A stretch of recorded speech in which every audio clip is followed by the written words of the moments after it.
श्री शिवाय नमस्तुभ्यम। हर हर महादेव, जय महाकाल।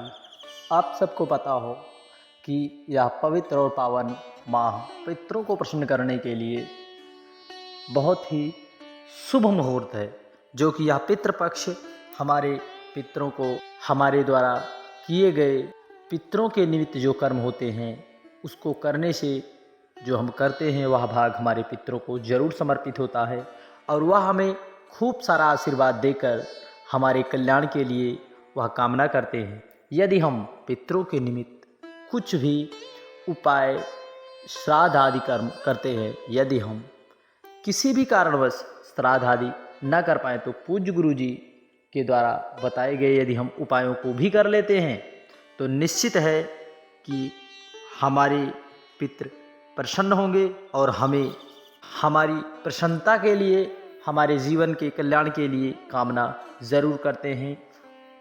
इसलिए पूज्य गुरु जी द्वारा बताया गया बिल्कुल नया 7-7-7 वाला उपाय, पूज्य गुरु जी के मुखारबिंद से बताया गया 7-7 वाला बिल्कुल नया उपाय। केवल अब कहोगे 7-7 का मतलब क्या होता है? 7 का मतलब पहला, आज सप्तमी तिथि है। दूसरा, 7 बूंद गंगा जल से करना है। कितनी बूंद से? 7 बूंद। और तीसरा 7 का मतलब है हमें 7 बार करना है।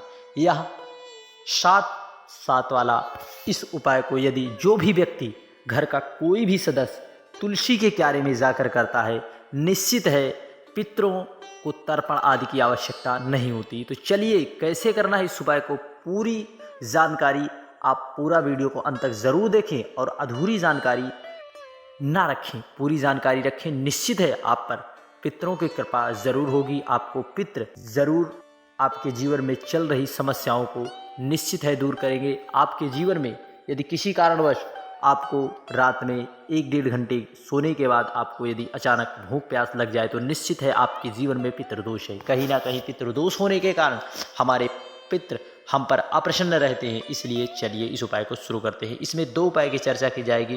पहला, 3 सफ़ेद पुष्प वाला देव पितर शिव महापुराण कथा का उपाय। चलिए शुरू करते हैं।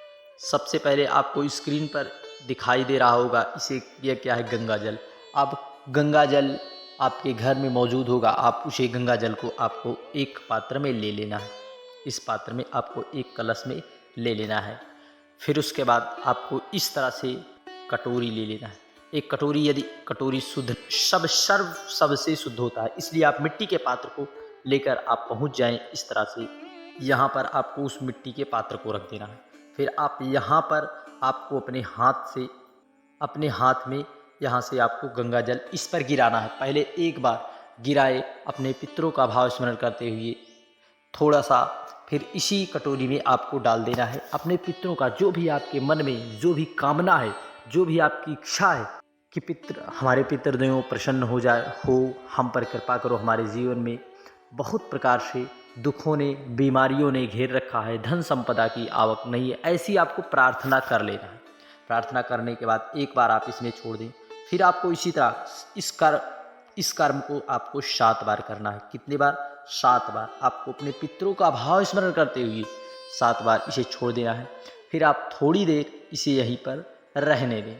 फिर आप पितरों से प्रार्थना करें। फिर आपको इसी जल को माता तुलसी के क्यारे में डाल देना है। निश्चित है यह तुलसी वाला 7 बूंद वाला उपाय आपके जीवन में आनंद की अनुभूति कराएगा। निश्चित है आपको आपके कार्य क्षेत्र में सफलता निश्चित है मिलेगी।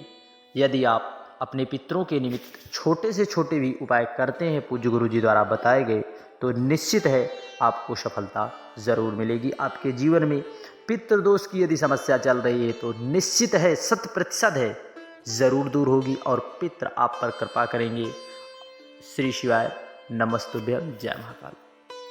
बढ़ते हैं अगले उपाय की ओर, जो कि हाल ही की कथा में पूज्य गुरु जी ने बताया। इस तरह से आपको इस तरह से सफ़ेद पुष्प लेना है। कितने? 3 सफ़ेद पुष्प लेना है। कितने? 3 सफ़ेद पुष्प। और आपको इस तरह से 3 चावल के दाने लेना है। कितने? 3 चावल के दाने। और आपको एक कलश, आपको गंगा का जल प्राप्त हो तो गंगा का जल ले लें, ना मिले गंगा का जल तो आप थोड़ा सा ही 2-4 बूंद ही गंगा का जल इसमें डाल दें। फिर आपको इसको लेकर पहुंच जाना है देवाधिदेव महादेव कुबेर भंडारी के मंदिर। वहां पर आपको सबसे पहले पुष्प एक कलश जो जल लाए हैं उससे आप बाबा कुबेर भंडारी पर श्री शिवाय नमस्तुभ्यम ओम नमः शिवाय कहते हुए आप जल को यहाँ पर समर्पित कर दीजिए। जल बहता हुआ जलाधारी से आएगा, यहीं पर पितरों का निवास स्थान होता है। फिर उसके बाद आपको पूरी शिवलिंग को पोंछ देना है। फिर जो आप पुष्प लेकर आए हैं उस पुष्प को माता अशोक सुंदरी वाले स्थान पर समर्पित कर देना है।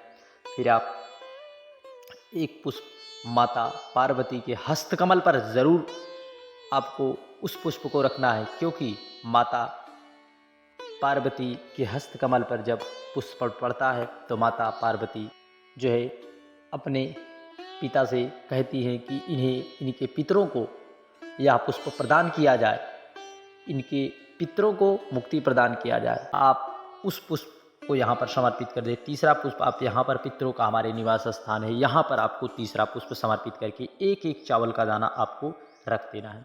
अपने पितरों का भाव स्मरण करते हुए निश्चित है आपके जीवन में यदि पितृदोष चल रहा है तो वह जरूर दूर होगा। श्री शिवाय नमस्तुभ्यम, जय महाकाल। बढ़ते हैं अगले उपाय की, जो कि इस पितृपक्ष में आपको गलती भूल कर भी नहीं करना है। बहुत से लोग आपको गलती भ्रमित करने का प्रयास करेंगे। आपको थोड़ा सा दूध लेना है, चाहे एक ही बूंद दूध लें, एक बूंद दूध लें, गौ माता का दूध लें, भैंस का दूध का प्रयोग भूल कर भी श्राद्ध पक्ष पितृपक्ष में न करें, वरना 7 कोस दूर से आपके पितृ चले जाएंगे रुष्ट होकर। और यदि पितृ रुष्ट हो गए तो निश्चित है आपके जीवन में परेशानी अड़चन आना तय है। आपको फिर एक कलश आपको जल लेना है, एक कलश जल। आपको बहुत से लोग भ्रमित करेंगे कि आपको जल में ही दूध डाल देना है। पूज्य गुरु जी ने बताया भूल कर भी आपको जल और दूध इस पितृपक्ष में मिलाकर नहीं बाबा पर समर्पित करना है। आप एक बूंद ही सही, आपको पहले एक कलश जल बाबा कुबेर भंडारी पर श्री शिवाय नमस्तुभ्यम ओम नमः शिवाय कहते हुए समर्पित करना है। फिर उसके बाद जो आपके पास थोड़ा सा दूध है उसे अलग से आप चढ़ाएं।